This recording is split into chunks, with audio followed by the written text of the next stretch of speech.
All right, so we're going to move into the world of the ideal gas law. And in order to pull off these problems, we're going to need a periodic table, a pencil, and a calculator. I attached the ideal gas law worksheet. And so you don't have to print it. You can just use it on the side. Not a big deal. We have, should you know that the ideal gas law is a lot of fun. And it's fun because it really makes you put your thinking cap on and work through these problems because they can be challenging. And maybe not so much here at the beginning of the worksheet, but as we move back and down into these glorious word problems on the second page. I think you're really going to enjoy this. I know I do. This is probably one of my more fun things that we get to go over. Okay, so we're going to start out with a piece of paper, and we can title it, I guess I should tilt that this way. Okay, the ideal gas law.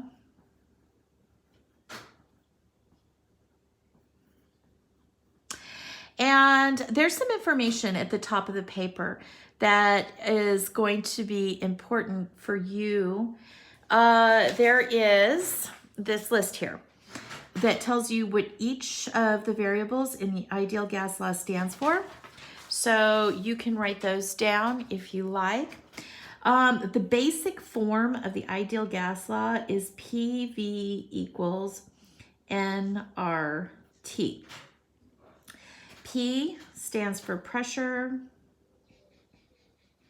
And remember, the units for pressure could either be kilopascals or atmospheres. So we've got, let me put that in lowercase. I feel better about it. So that is the P, and volume is the V. And the volume can be in liters, it could be in milliliters, or it could be in centimeters cubed, any of these units for volume. But big deal here, no matter what unit they give you, your responsibility, absolutely, you must convert to liters to solve the problem. Liters is the only acceptable unit. So if they give it to you in anything else, you must convert. So that takes us back to our very first math worksheet. When we're doing conversions, we have to convert to liters. Liters is the big deal. It's where we need to be. N. What does N stand for? N is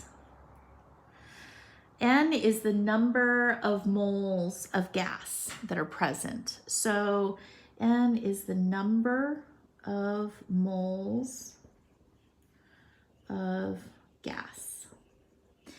And the number of moles is reported, its unit is just going to be moles, right? Because it's just the number of moles. So it'll be written MOL for moles. And we have R here.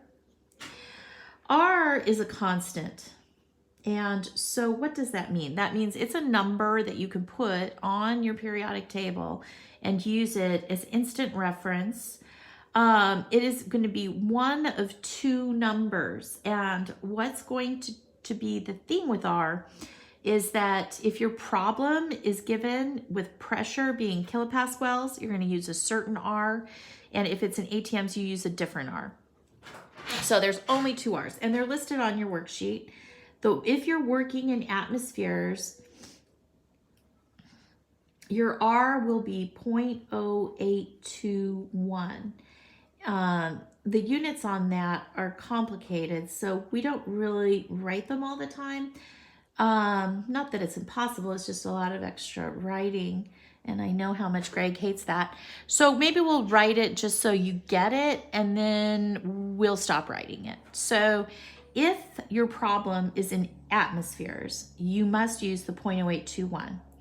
If the problem is in kilopascals, then you're going to use a different number. You're going to use 8.314.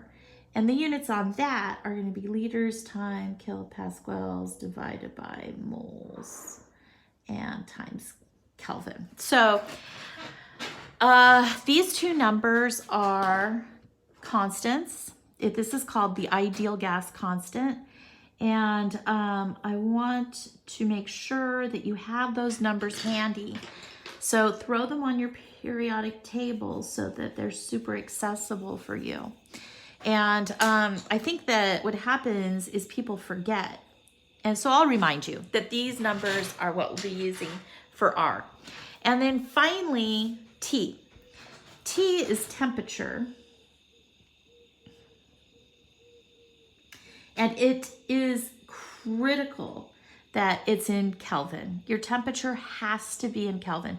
So if you're given any other temperature, you have to convert.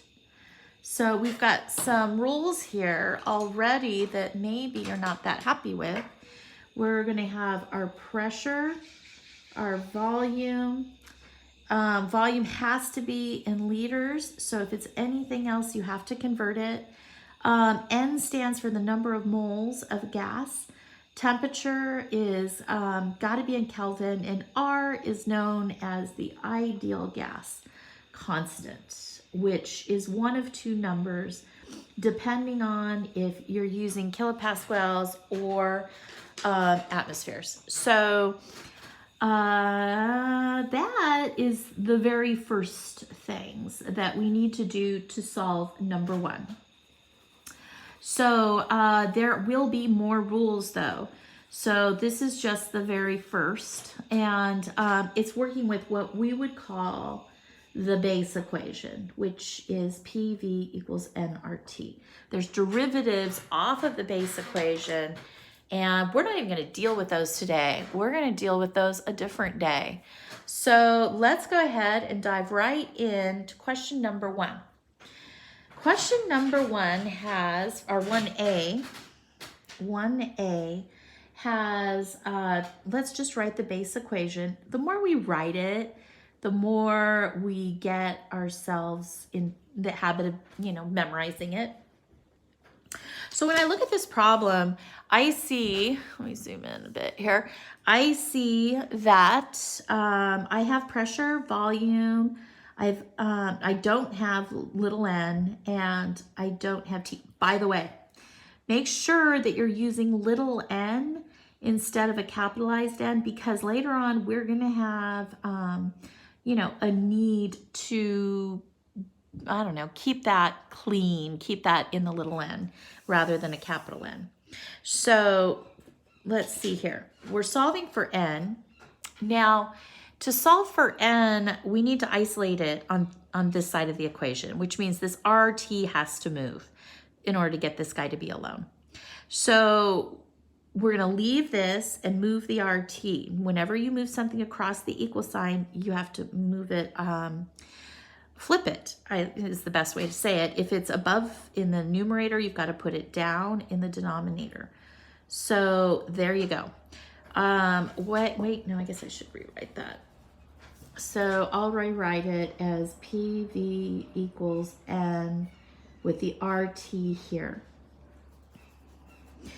If you're having a hard time rearranging equations, don't be afraid. I will talk to you. We can work one-on-one, and I've got some tricks for making it work. I don't want you to quit just because you're having a tricky time getting your equations rearranged.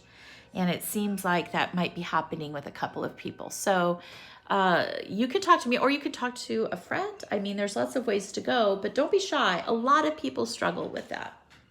Okay, so we have our PV RT equals N, and when I go back to the problem, I see that P is 0.04. I'm gonna write it right here.